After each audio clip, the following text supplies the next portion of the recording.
Guys, success मंत्र में आपका स्वागत है। तो जैसा कि दोस्तों आज आप लोगों के बीच प्रैक्टिस सेट नंबर 2 लेकर हाजिर हूँ, जो बिहार एसएससी बिहार कर्मचारी चयन आयोग के तृतीय स्नातक स्तरीय प्रारंभिक परीक्षा के लिए यह प्रैक्टिस सेट चलाया जा रहा है, जो एडिटोरिया का प्रैक्टिस सेट है, जिसमें प्रैक्टिस सेट नंबर 2 की बात करेंगे। तो चलिए दोस्तों शुरू करते हैं। प्रैक्टिस सेट नंबर 2 का पहला प्रश्न आपके फोन स्क्रीन पे।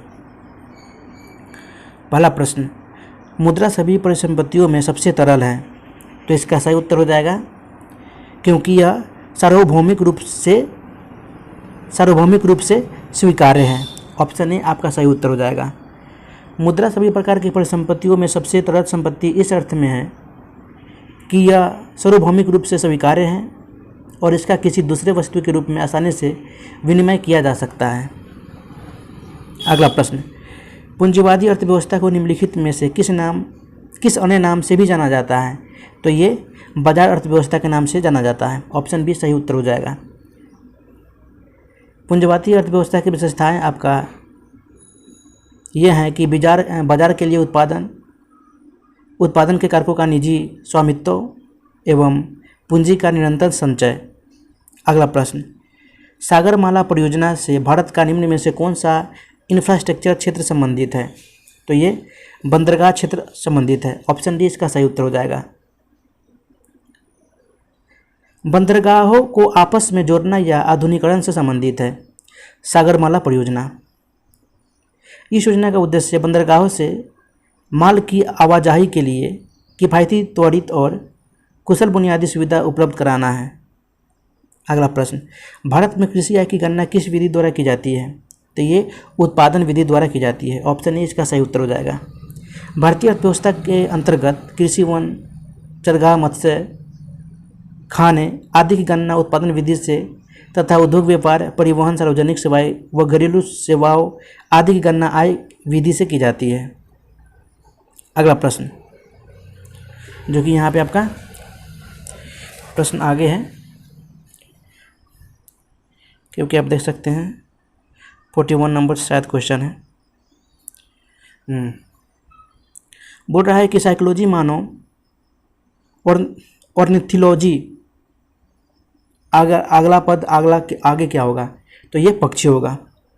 साइकोलॉजी ये मानव में होता है, जबकि ऑर्निथोलॉजी आपका पक्षी में होता है। तो ऑप्शन ए इसका सही उत्तर हो जाएगा, जो कि पक्षी का अध्ययन किया जाता है ऑर्निथोलॉजी के माध्यम से। अगला प्रश्न, जो कि यहाँ पे आपका 56 नंबर क्वेश्चन आ जाएगा आपका यहाँ पे। टाटा आईपीएल 2022 में किस खिलाड़ी ने ऑरेंज कप का खिताब जीता है। तो ये आपका जोस बटलर ने जीता है। ऑप्शन सी इसका सही उत्तर हो जाएगा, जो सबसे अधिक रन 863 रन बनाकर ऑरेंज कप जीता है। अगला प्रश्न,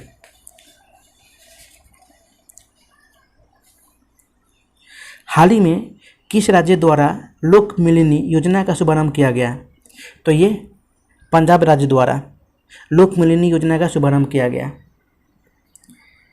यह एक जनसंपर्क कार्यक्रम है, जो जन शिकायतों के लिए निवारण के लिए एकल खिड़की मंच प्रदान करने का उद्देश्य से शुरू किया गया है। अगला प्रश्न, आर्द्रभूमि दिवस 2 फरवरी 2022 का थीम क्या है। तो इनका थीम है wetland action for people and nature, यानी ऑप्शन सी इसका सही उत्तर हो जाएगा। अगला प्रश्न, उबर कप 2022 के विजेता निम्नलिखित में से कौन सा देश है। तो ये आपका है दक्षिण कोरिया। ऑप्शन ए इसका सही उत्तर हो जाएगा, जो कि उबर कप दक्षिण कोरिया ने चीन को हराकर जीता है एवं इसका आयोजन थाईलैंड में किया गया था, जबकि यह दूसरी बार उत्तर कोरिया ने यह खिताब जीता है। अगला प्रश्न, केंद्रीय जल शक्ति मंत्रालय की घोषणा के अनुसार प्रत्येक ग्रामीण इलाकों में हर घर जल कनेक्शन प्रदान करने वाला भारत का पहला राज्य कौन है। तो ये पहला राज्य आपका गोवा है। ऑप्शन डी इसका सही उत्तर हो जाएगा। गोवा ग्रामीण क्षेत्रों में लगभग 2.5 लाख ग्रामीण परिवारों को सफलतापूर्वक 100% देश का पहला हर घर जल का लक्ष्य प्राप्त करने वाला राज्य बन गया है। अगला प्रश्न, हसन शेख महमूद निम्नलिखित में से किस देश के नए राष्ट्रपति चुने गए हैं? तो ये सोलामिया के राष्ट्रपति चुने गए हैं। ऑप्शन सी इसका सही उत्तर हो जाएगा। एवं सोलामिया की राजधानी मोगादिशु है। अगला प्रश्न, जल जीवन मिशन के तहत कब तक हर घर में नल से जल पहुंचाने का लक्ष्य रखा गया है? तो 24-25 तक, 2024-25 तक हर घर में नल से जल का पहुंचाने का लक्ष्य रखा गया है। ऑप्शन बी इसका सही उत्तर हो जाएगा। एवं हर घर, या इसे आप बोल सकते हो, जल जीवन मिशन की शुरुआत 15 अगस्त 2019 को किया गया था। अगला प्रश्न, किस देश ने विश्व का सबसे बड़ा और वृक्ष सोलर ट्री विकसित करने का कीर्तिमान बनाया है? तो ये बनाया है भारत। ऑप्शन डी इसका सही उत्तर हो जाएगा, जो कि ये पश्चिम बंगाल राज्य के दुर्गापुर में दुनिया का सबसे बड़ा सोलर ट्री यानी सौर वृक्ष स्थापित किया गया है, जिसमें सोलर ट्री से 11.5 किलोवाट बिजली उत्पन्न किया जा सकेगा। ऑप्शन डी इसका सही उत्तर हो जाएगा। सितंबर 2021 को जारी वैश्विक नवाचार सूचकांक ग्लोबल इनोवेशन इंडेक्स 2021 में भारत किस स्थान पर है? तो 2021 में भारत 46वें स्थान पे है। ऑप्शन बी इसका सही उत्तर हो जाएगा। वैसे 2020 में पिछले वर्ष भारत का स्थान 48वें था, जो घटकर 46वें आ गया 2021 में। अगला प्रश्न, भारत में कब तक औसत अनुमानित आयु 70 वर्ष करने का लक्ष्य रखा गया है? तो ये 2025 तक करने का लक्ष्य रखा गया है। ऑप्शन बी इसका सही उत्तर हो जाएगा। अगला प्रश्न, प्रतिचुंबकीय पदार्थ की चुंबकीय प्रकृति होती है? तो ये ऋणात्मक होती है। ऑप्शन बी इसका सही उत्तर हो जाएगा।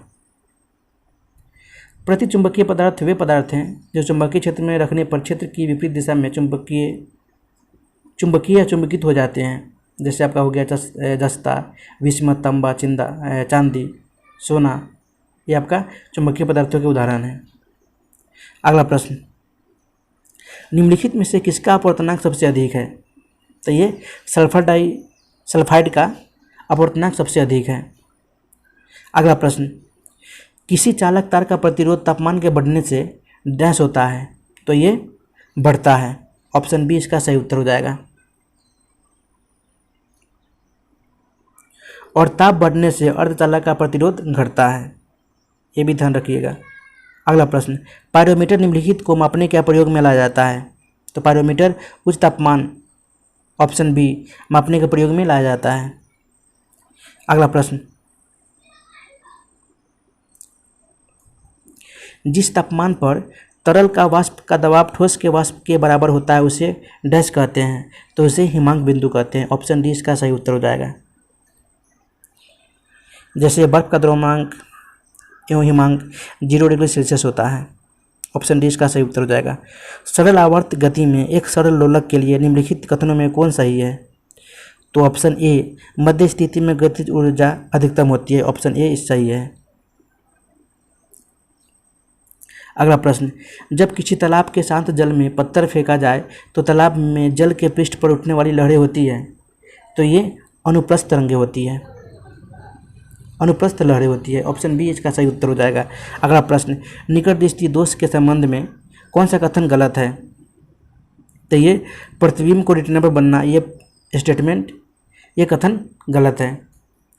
जबकि निकट दृष्टि दोष निम्न कारणों से हो सकता है: नेत्र लेंस की मोटाई बढ़ जाना, नेत्र लेंस की फोकस दूरी कम हो जाना, नेत्र गोला की त्रिज्या या व्यास में वृद्धि हो जाना। ये सारे कारण हैं।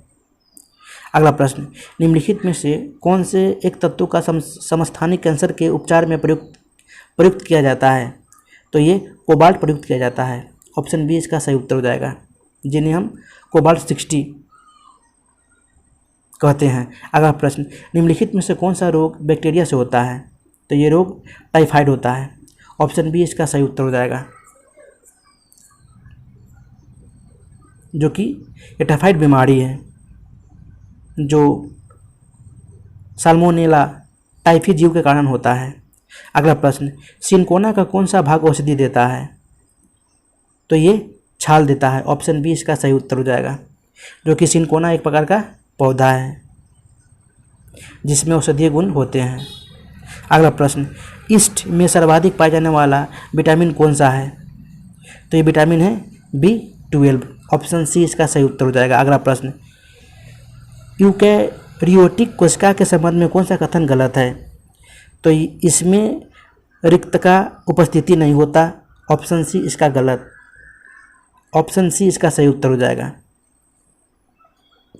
जबकि यूकैरियोटिक कोशिका की मुख्य विशेषताएं हैं, इसमें समसूत्री कोशिका विभाजन होता है, इसमें श्वसन कार्य माइटोकॉन्ड्रिया के माध्यम से होता है, इनमें रिक्तिका उपस्थित होता है, इसमें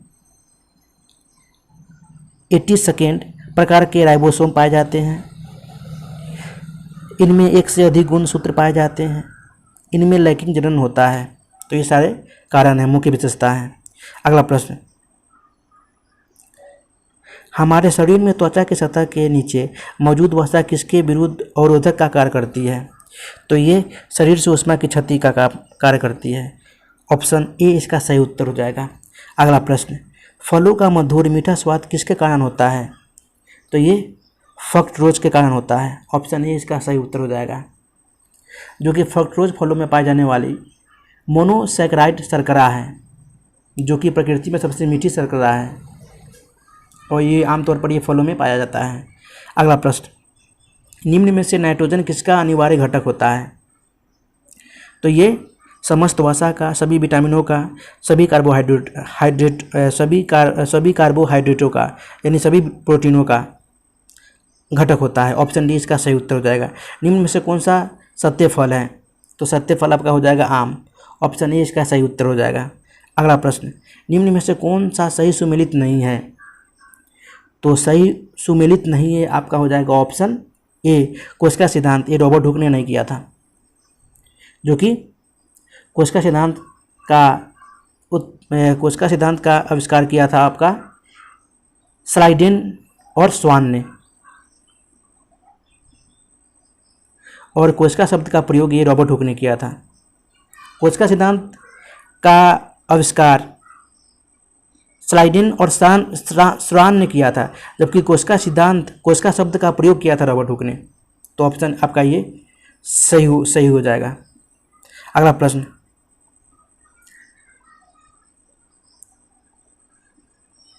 जो कि यहाँ पे आपका 85 नंबर क्वेश्चन, लोहे में जंग लगने के लिए निम्नलिखित में से किसकी आवश्यकता होती है? तो ऑक्सीजन और जल, यानी ऑप्शन बी इसका सही उत्तर हो जाएगा। दोनों की उपस्थिति में ही जंग लगता है लोहे में जंग, जिसे फेरिक ऑक्साइड बोलते हैं, Fe2O3, और जंग लगने पे लोहे का भार बढ़ जाता है। अगला प्रश्न, विद्युत चालन करने वाले अधिकांश द्रव अम्लों, क्षारकों और डैश के विलयन होते हैं। तो ये लवण के विलयन होते हैं, ऑप्शन बी इसका सही उत्तर हो जाएगा।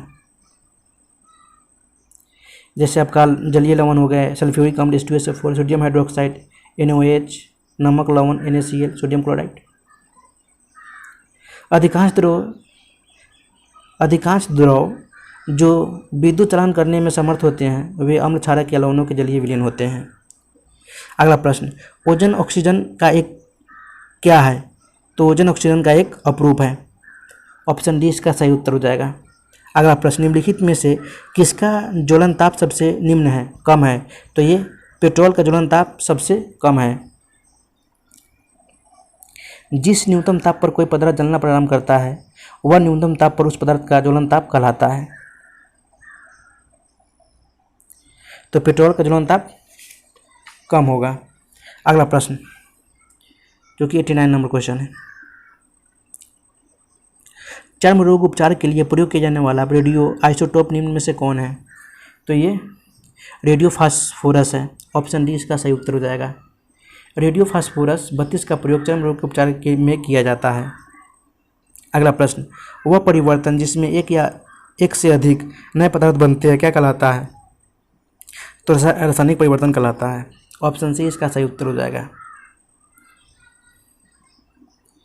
एक या एक से अधिक परस्पर क्रिया करके नए पदार्थ में बदल जाना आपका ये भौतिक परिवर्तन कहलाता है, और एक से अधिक नए पदार्थ बनता है वो आपका रासायनिक परिवर्तन कहलाता है।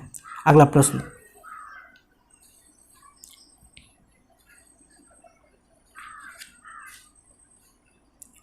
जो कि आपका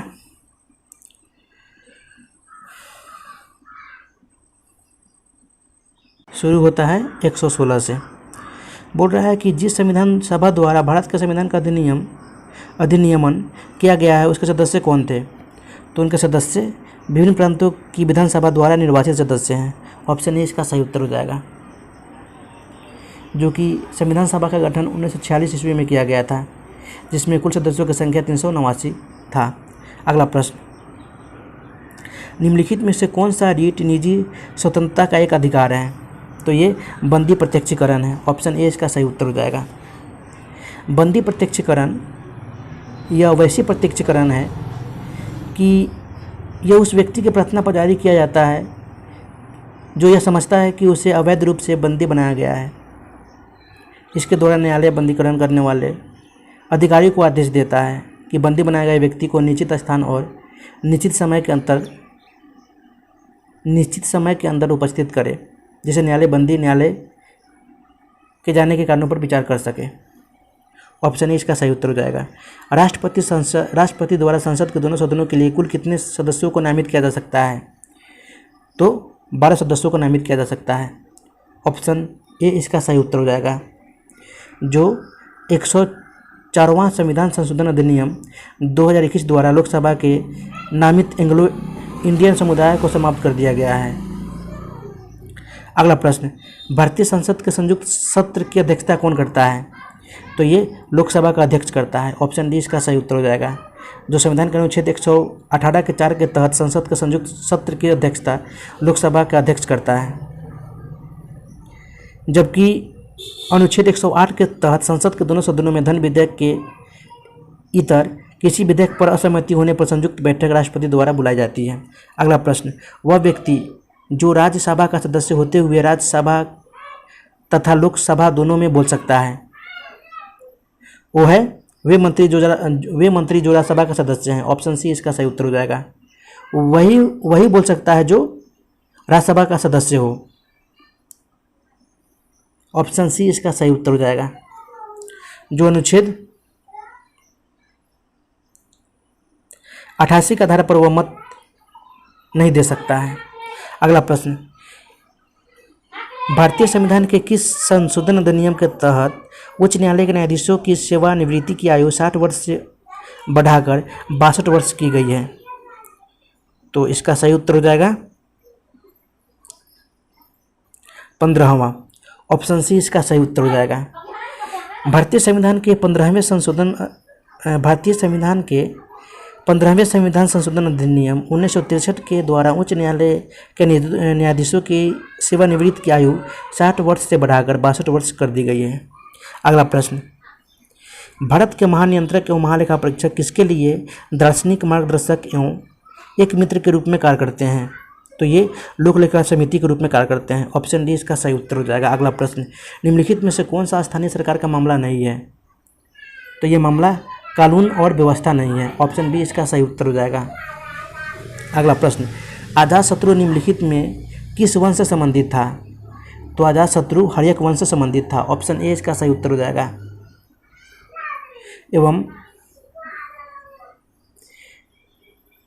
इसने अपने पिता एवं हर्यक वंश के संस्थापक बिंबिसार की हत्या कर राजगद्दी पर बैठा था, एवं अजातशत्रु की हत्या भी इसके पुत्र उदय ने किया था। अगला प्रश्न, सेंडो कोट्स की पहचान मौर्य शासक चंद्रगुप्त मौर्य के रूप में किसने किया था? तो ये विलियम जोन्स ने किया था। ऑप्शन सी इसका सही उत्तर हो जाएगा। कर्नाट वंश का संस्थापक निम्न में से कौन था? तो ये संस्थापक नान्यदेव था। ऑप्शन ए इसका सही उत्तर हो जाएगा।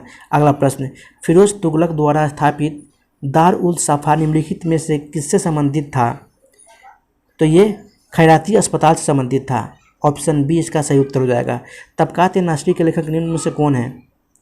तो तबकात नासरी का लेखक ये मिनहाज उस रिसाज है। ऑप्शन डी इसका सही उत्तर हो जाएगा। अगला प्रश्न, दशवंत और वसावन नामक प्रसिद्ध चित्रकार निम्न में से किस मुगल सम्राट के राजदरबारी थे? तो ये अकबर के राजदरबारी थे। ऑप्शन बी इसका सही उत्तर हो जाएगा। अगला प्रश्न, निम्नलिखित में से कौन होम रूल लीग की स्थापना से संबंधित है?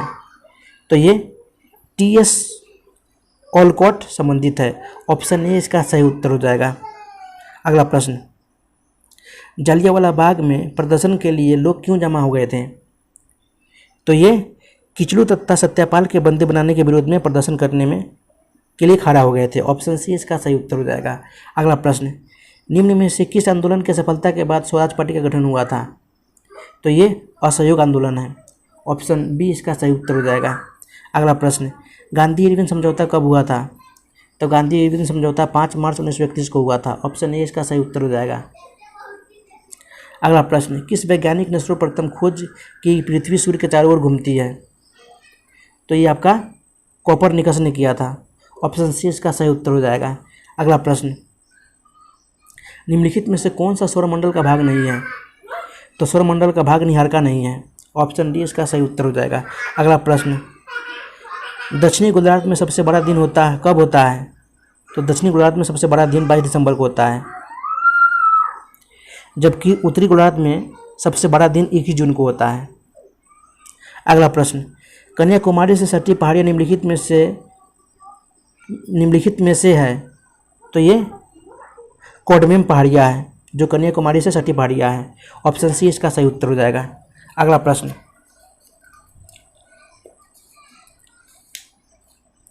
सतलज तथा काली नदियों के बीच स्थित हिमालय के भाग को किस नाम से जाना जाता है? तो कुमायूं हिमालय के नाम से जाना जाता है। ऑप्शन सी इसका सही उत्तर हो जाएगा। अगला प्रश्न, दक्षिण अमेरिका में मध्य अक्षांशीय घास के मैदान को किस नाम से जाना जाता है? तो यह पंपास के नाम से जाना जाता है। ऑप्शन सी इसका सही उत्तर हो जाएगा।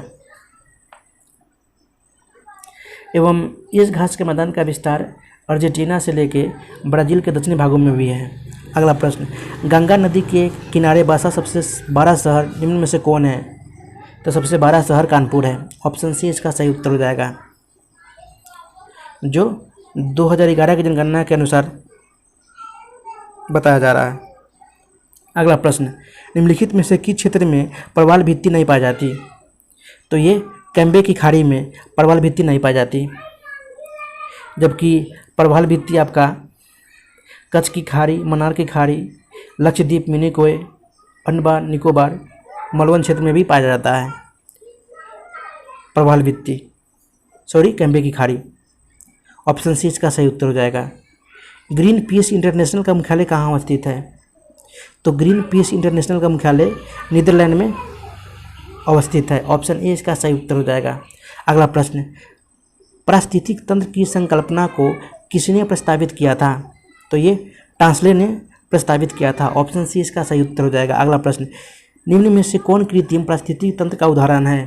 तो ये धान का खेत पारिस्थितिक तंत्र का उदाहरण है। ऑप्शन ए इसका सही उत्तर हो जाएगा। अगला प्रश्न, एक घास स्थलीय पारिस्थितिकी तंत्र के खाद्य श्रृंखला में निम्न घटकों का सही क्रम क्या होगा?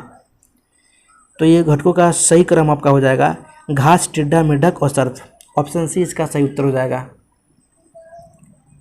क्योंकि घास उत्पादक है, उसके बाद टिड्डा प्राथमिक उपभोक्ता है, उसके बाद उसका द्वितीय उपभोक्ता आपका मेढक हो गया, उसके बाद मेढक का भी उसका उपभोक्ता हो गया, तृतीय उपभोक्ता सर्प हो गया।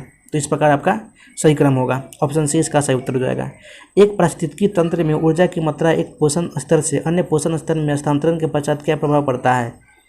तो ये घटती है। ऑप्शन ए इसका सही उत्तर हो जाएगा। अगला प्रश्न, दक्षिण गंगोत्री निम्न में से कहाँ स्थित है?